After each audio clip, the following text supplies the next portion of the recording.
paz do Senhor aos professores e alunos da EBD, quem vos fala é a irmã Beth Machado, da Adcol Matriz. Estudaremos no próximo domingo a lição 12 com o título A Sutileza da Espiritualidade Holística. Comentaremos a leitura de quinta-feira, que se encontra em Colossenses 2:8 e 2 Coríntios 11:3, com o tema Uma velha heresia com nova roupagem. Leiamos.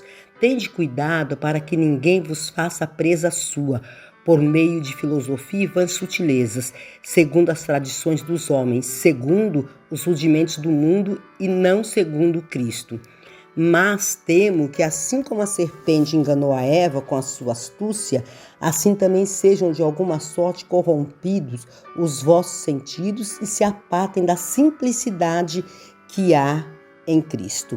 A preocupação do apóstolo faz ele exortar o povo a ter cuidado, e ele demonstra temor que a igreja de Colossos, como a igreja de Coríntios, pudesse ser seduzida pelos falsos apóstolos. A Bíblia declara a divindade de Jesus Cristo. Em Cristo habita corporalmente toda a plenitude da divindade. Portanto, não seguimos tradições, não nos orientamos por elas, mas seguimos a Bíblia, que é a palavra de Deus, que nos conduz no caminho. E o que não está baseado em Cristo é tradição humana, é filosofia, é sistema de pensamento, rudimentos do mundo, o que desvia a adoração do Criador para as criaturas.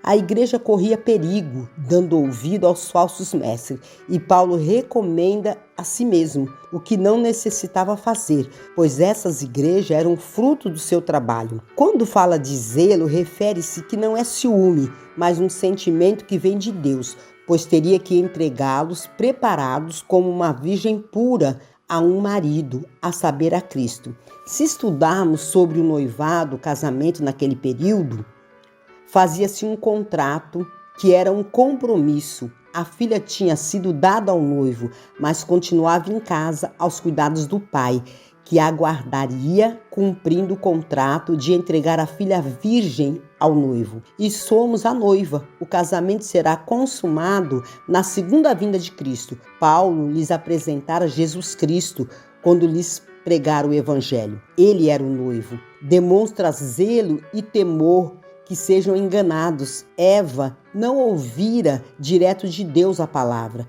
Quem ouvira fora Adão. Então Deus o chama e ele se esconde. E diz a Deus, a mulher que me deste por companheira.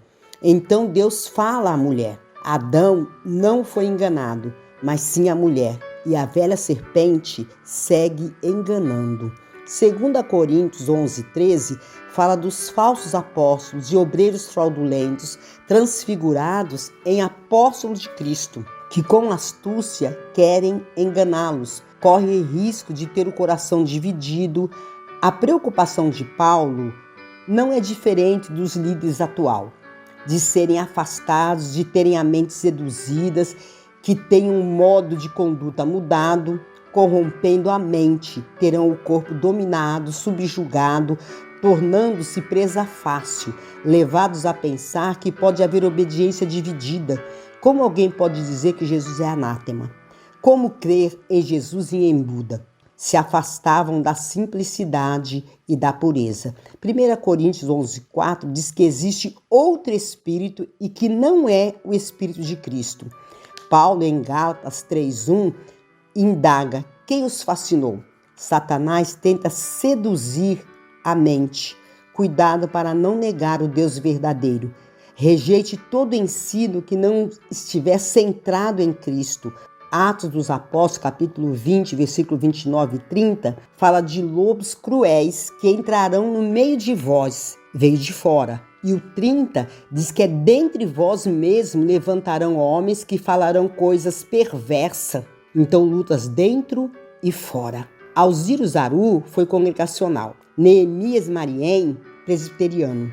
Corromperam a mente. A nossa missão como líder é ser invadido pelo zelo de Deus, pois sobre nós pesa a responsabilidade de apresentar uma noiva virgem.